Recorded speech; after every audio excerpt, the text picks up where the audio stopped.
사무엘하 12장을 읽었습니다. 자, 사무엘하 12장에서는 다윗이 회개하는 장면, 그의 모습을 우리는 여기서 보게 되고, 마지막 암몬 자손을 점령한 장면이 기록이 되어 있죠. 자, 여기에 누가 나타나냐면 나단이 나단 선지자가 나타나죠. 나단 선지자가 다윗에게 여호와께서 나단을 다윗에게 보내셨어요. 그래서 다윗에게 이제 나단이 가죠. 가가지고 나단이 우리 성읍에 이런 억울한 일이 있습니다 하면서 이야기를 지금 다윗왕한테 하는 거예요. 어떤 가난한 사람이 아무것도 없고 자기가 사서 기르는 작은 암양 새끼 한 마리가 있었는데, 이 암양 새끼는 그의 자식과 함께 자라면서 정말 그가 먹을 것을 주고 그의 잔으로 마시고 그의 품에 눕고 그의 딸처럼 그렇게 아주 그냥 귀하게 여기는 암양 새끼 암양이었습니다. 그런데 이 거기에 부자가 있는데 그 집에 한 행인이 왔는데, 그가 그 행인을 대접하기 위해서 자기에게는 양도 많고 먹이가 풍성한데도 불구하고 이 가난한 집에 암양을 빼앗아다가 이 행인을 대접했습니다 하고 얘기를 했어요. 이 얘기를 듣자마자 다윗이 막 노해가지고 벌떡 일어나가지고 여호와께서 살아계심을 두고 맹세하노니 이 일을 행한 그 사람 마땅히 죽을지라. 그가 불쌍히 여기지 아니하고 이런 일을 행하였으니 그 양새끼를 4배나 갚아줘야 하리라 하면서 막 노발대발 난리가 났습니다. 자, 여기에서 이제 우리가 생각할 것이 있는데, 첫째로는 나단입니다. 나단이 하나님이 보내셨어요. 다윗에게 가서 이 일을 해라. 자, 이 당시에는요, 왕의 한마디가 누구든지 그 목숨은 파리 목숨이거든요. 자, 이 왕이 지금까지 은밀하게 아무도 모르게 정말 행하였던 이 우리와의 바세바의 사건이잖아요. 이 사건을 아무도 모르게 이렇게 처리를 했단 말이에요. 그리고 이제 정식적으로 우리아가 죽었으니까 이제 바세바를 갖다 불쌍히 여기는 것처럼 그래서 자기에게 들어오게 이런 일을 행했다 이거예요. 아무도 모르죠. 사람들은 모르잖아요. 그러니까 비난할 사람도 없는 건데 이 얘기를 누설을 했다가는 파리 목숨이죠. 그런데 나단은 갔다라고 하는 사실입니다. 이러한 자기 생명을 걸고 왕한테 가서 이 얘기를 직고했다고 하는 사실은 정말 놀라운 일이 아닐 수가 없습니다. 이런 나단 같은 사람 오늘 시대에 정말 필요하죠. 왕에게 직고하고 정말 죽기를 각오하고 옳고 그런 것을 분명하게 말할 수 있는 이런 용기 있는 그런 일꾼, 이것이 필요한데 과연 오늘 그런 사람이 있을까? 정말 하나님의 명령을 받고 하나님 명령을 제대로 듣고 따라갈 사람이 과연 얼마나 있을까? 이것을 우리는 한번 생각해 볼 수가 있고요. 또 한 가지는 다윗에게 속에 이런 의분이 있는 거예요. 비록 그가 잘못하고 죄를 범하고 있다 할지라도 그 속에는 의분이 있어요. 정말 하나님을 향한 그 마음이 다 사울처럼 떠난 게 아니에요. 사울은 앞뒤 분간을 못하고 그냥 무조건 자기 감정대로 의의가 뭔지 불의가 뭔지 이것도 구분 없이 했지만, 다윗은 비록 그가 죄 가운데 있었을지라도 하나님을 향한 그 열정만은 식지 않았고 하나님을 바라보는 마음이 그의 마음속에 있었다라고 하는 것이죠. 이것을 가지고 그가 분을 내며 이런 마땅히 있을 수가 없다. 이 여호와의 살아계심을 두고 맹세한다. 이렇게 말할 수 있었던 것은 그의 속에 믿음이 있었다라고 하는 거예요.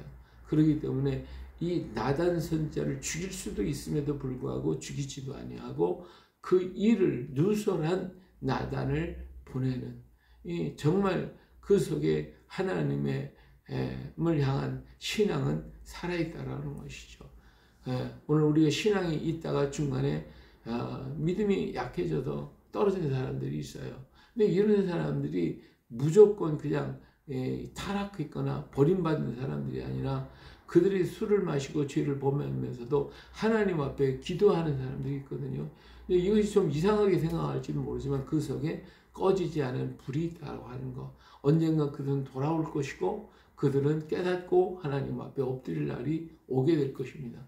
그의 속에 하나님의 영상이 있다라고 하는 거. 그것 때문에 괴로워하는 것이고 그것 때문에 아파하는 것이고 그것 때문에 좀 안타까워하고 있거든요. 그런 사람들을 잘 이끌어서 정말 하나님께서 그를 버리지 아니하셨고 사울처럼 버리지 아니하셨다는 것을 우리는 볼 수가 있습니다. 자, 여기에서 또 한 가지는 뭐냐면 이런 상을 다른 사람은 아무도 모를 줄 몰라요. 근데 하나님의 나단 선지자에게 가르쳐 주셨을 뿐만 아니라 이 사실을 선두 지휘했던 사람이 있어요. 요압이에요. 요압. 요압 장군은 벌써 우리아를 죽이고 안을 뺏었다는 걸 다 알고 있는 거죠. 그렇기 때문에 이 비밀을 알고 있었던 요압은 강제로 다윗을 갖다가 군박하는 그러한 일들이 있어져서 이 일 때문에 다윗이 상당히 괴로움을 겪게 돼요. 나중에도 계속해서 요압의 압력에 눌리고 있는 모습을 보게 됩니다. 그러니까 사람이 자기의 잘못을 완전히 털어버리지 않는다면 그렇다면 이런 일로 인해서 자기는 사람의 종이 되고 노예가 되어지고 있단 말이에요. 오늘날도 수없이 많은 사람들이 자기가 어떤 일을 불의로 행하고 나면 그 행한 것 때문에 그 사람이 종이 되거나 그 일을 위해서 자기가 속으로 생각, 이거 하면 안 되는데 하면서도 거기 빠져가는 거죠. 그것 때문에 무너지고 그 사람의 일생이 망가져 버리고 마는 거예요. 이게 사람의 종이 되면 안 됩니다. 사람의 망신을 당할지라도 하나님의 종이 되어야 돼요.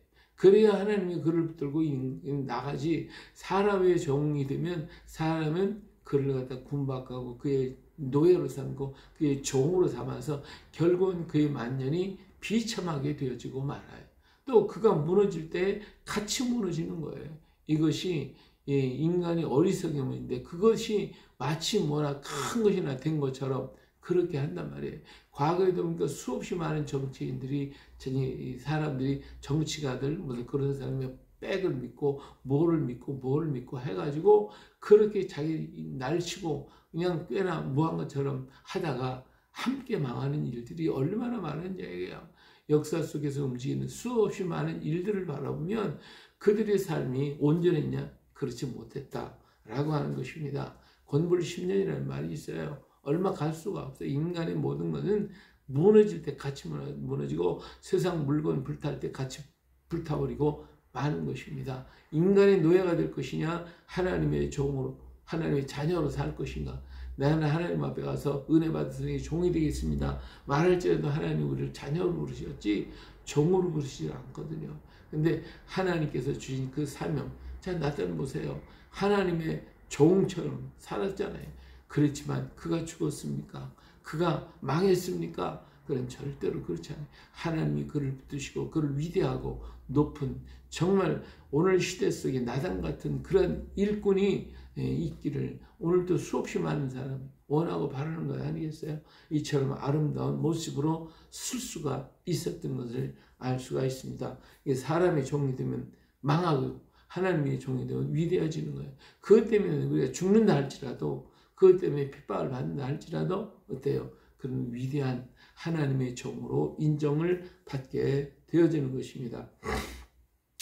자, 나단은 과감하게 당신이 받으라고 그 사람입니다. 정말 이렇게 하나님께서 당신을 사울의 손에서 이 사울의 손에서 창을 던졌을 때 피할 수 있었던 것도 다 하나님이 그렇게 하셨다는 것이죠. 사울에서 너를 건져주시고 내게 유다 족속을 내 품에 주고 이스라엘과 유다 족속을 너에게 주었고 네가 부족하면 더 줄 수도 있었는데 이렇게 악을 행해서 하고 책망할 때 이 얼마나 날카로운 책망입니까? 엄청나게 무서운 책망입니다. 이거는 뭐 생명 걸고 가는 거죠. 말하면 뺐딱 했다가는 다윗의 마음이 조금이나 뺐딱 했다가는 그 자리에서 죽는 겁니다. 뭐 두말할 것 없잖아요. 그런데 이렇게 생명을 걸고 와서 과감하게 얘기를 했을 때에 다윗이 이 소리를 듣고 난 다음에 하나님의 음성을 들었어요. 하나님의 음성을 들을 수 있었더니 다윗의 속에는 불이 꺼지지 않았다는 것입니다. 이 땅에 많은 사람들 중에 이 불이 꺼지지 아니한 안타까운 영혼들이 너무나도 많이 있어요. 그들은 이 눌림에 대해서 정말 힘들어하고 어려워합니다. 그들에게 가서 바른 말을 끄집어낼 수 있는 용기 있는 일꾼들이 오늘 필요하다.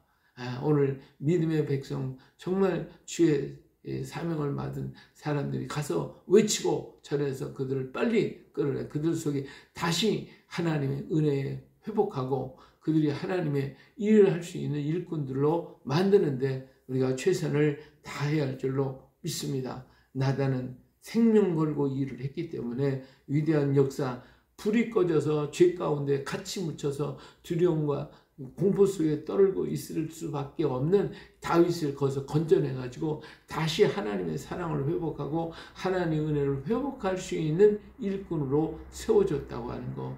그렇기 때문에 다윗의 만년이 복되게 된 것이지, 만약에 나단이 아이고 나 못 갑니다 안 됩니다 해서 묻혀버렸다면 다윗도 망하고 나단도 망했을 거예요. 그러나 나단이 생명 걸고 와서 얘기를 했기 때문에 다윗도 구하고 자신도 하나님 앞에 사랑받는 일꾼이 되었음을 볼 수가 있습니다. 오늘도 하나님은 이러한 일꾼을 찾으시고 계시죠. 이러한 일꾼이 어디 있을까? 하나님 앞에 쓰임받을 수 있는 일꾼이 우리 하나님은 오늘도 찾고 계시다라고 하는 것을 볼 수가 있습니다. 하나님께서 바세바가 낳은 아들을 심히 쳐버리니까 그 아이가 시름시름 앓기 시작합니다. 다윗은 이것이 하나님이 짓는 줄 깨닫고 하나님 앞에 통회하며 자복하고 울면서 기도하죠. 정말 다윗의 그 기도가 침상에 섰기까지 금식하고 기도했고 자기 죄를 애통하면서 부르짖어 기도했던 그런 모습이 시편의 곳곳에서 나타나 있는 것을 볼 수가 있습니다. 그런 진심으로 자기의 죄를 통회하고 자복하고 회개하고 이 사실들을 그 신하들이 다 알고 하나님의 앞에 엎드린 다윗을 보게 될 때에 이 신하들의 마음이 어떠했겠어요? 정말 왕이지만 그런 속에서 하나님과의 씨름하고 있는 다윗을 보고 아마 굉장히 존경하는 그런 신하들이 됐기 때문에 그 신하들도 모두가 다 다윗을 이렇게 사랑할 수밖에 없었던 것을 볼 수가 있습니다. 마침내 다윗은 아들이 죽고 나자 일어났죠. 사람들이 물어봐요. 어떻게 해서 죽었다는데 일어나셨습니까? 했더니 이미 하나님이 심판하시는 내가 어떻게 그것을 더 이상 뭐 할 수가 있겠냐. 내가 갈지라도 내가 그 아이에게 갈지라도 아이를 내게 불러올 수는 없지 않냐. 하나님의 역사를 그것으로 받아들이고 그 아픔을 받아들였어요. 자, 그리고 났을 때 하나님께서 다윗에게 축복하십니다. 이 바세바도 역시 이 일 때문에 얼마나 마음이 아팠겠습니까? 이 일에 다윗만 부르짖고 기도한 게 아니라 바세바도 어쩔 수 없이 이랬지만 이것 때문에 그도 역시 똑같이 울며 금식하며 자기 자식을 위해서 부르짖어 기도했겠죠. 그렇기 때문에 여기 말하는 바세바를 위로했다 그랬어요. 다윗이 그의 아내 바세바를 위로하고 그에게 들어갔다 그랬어요. 이 바세바도 역시 그런 마음이 있었을 것이고 하나님께서 그를 불쌍히 여기셔서 그에게 아들을 주셨죠. 하나님께서 그 아들을 낳았어요. 그래서 여호와께서 그를 사랑하셨다고 그랬으니까 하나님이 그를 귀히 여겼던 것을 알 수가 있어요. 정말 죄를 범했을지라도 그 죄를 깨닫고 머물러 있지 않고 돌이키는 사람에게 하나님은 정말 위대한 사랑과 축복을 허락하시는 것을 알 수가 있습니다. 그래서 그 아이를 이름을 여디디아라, 하나님의 사랑을 받았다 라고 하는 이러한 이름, 솔로몬이지만 그 하나님께서 말씀하신 것은 여디디아라, 하나님의 사랑을 받은 자다 하고 그 이름을 부르게 하셨단 말이에요. 그래서 솔로몬의 이름, 하나님이 지어준 이름이 바로 여디디아, 하나님의 사랑을 입은 사람이다. 그래서 정말 그를 통해서 하나님은 큰 또 축복을 주잖아요. 다윗이 그 침체에서 하나님 앞에 부르짖고 일어났더니 하나님이 그를 거기서 건져주셨을 뿐만 아니라 높은 곳에 세우셨음을 알 수가 있습니다. 정말 하나님의 은혜가 얼마나 귀합니까? 하나님 예수님이 십자가 옆에 같이 죽었던 강도 하나가 회개할 때 하나님께서 어떻게 했어요? 오늘 내가 그 죄를 사할 뿐만 아니라 그와 더불어 하늘나라에 같이 가시는 이 축복을 주시잖아요. 죄만 용서받았다고 해도 얼마나 감격하겠어요. 그런데도 그를 데리고 같이 하늘나라에 올라가시는 이 주님의 모습을 보잖아요. 이처럼 오늘도 우리가 나의 그 무거웠던 짐들을 내려놓고 그 죄를 회개하면 하나님의 그를 들어서 그를 더 높이고 귀하게 사용하신다는 것을 우리는 알 수가 있습니다. 그렇기 때문에 내 무거웠던 것, 나의 정말 비밀이 내 혼자 간직했던 모든 죄를 과감없이 다 주님 앞에 내려놓고 그리고 부셔버리고 거기서 나오시기 바랍니다. 나오기만 하면 하나님 그를 들어서 더 위대하게, 더 높이, 더 귀하게 사용하실 것이니 두려워하지 말고 염려하지 말고 걱정하지 말고 그 죄를 버리고 과감하게 거기서부터 나오는 용기가 있어져야 할 줄로 믿습니다. 그 사람을 하나님 용기 있는 자, 능력 있는 자로 사용하게 하실 것입니다. 자, 이 일로 인해서 이제 요압은 이제 사람을 보내가지고 다윗을 초청하죠. 왕들이 출전할 때니까 사실은 다윗이 이 전쟁에 같이 가서 싸웠어야 되는데 머물러 있다 이런 죄를 범하고 말았어요. 결국은 다윗이 가서 이제는 이 큰 일을 한 것을 보면 요압은 참 어떤 때 보면 굉장히 다윗을 위하고 충성스러운 참 신하의 역할을 하지만 어떤 때는 다윗을 압박하는 그러한 모습도 때로는 봅니다. 왜? 모든 측근에 다 봤기 때문에 그러한 모습을 또 우리는 볼 수가 있죠. 예, 오늘 우리가 정말 하나님 앞에서 아름다운 모습으로 설 수 있고 정말 주님이 인정하는 그런 일꾼으로 서서 하나님께는 영광, 오늘 우리는 그것이 하나님이 주시는 축복, 그래서 이 땅에서도 주의 복을 누릴 수 있는 우리 모두가 되시기를 예수님의 이름으로 축복합니다. 할렐루야!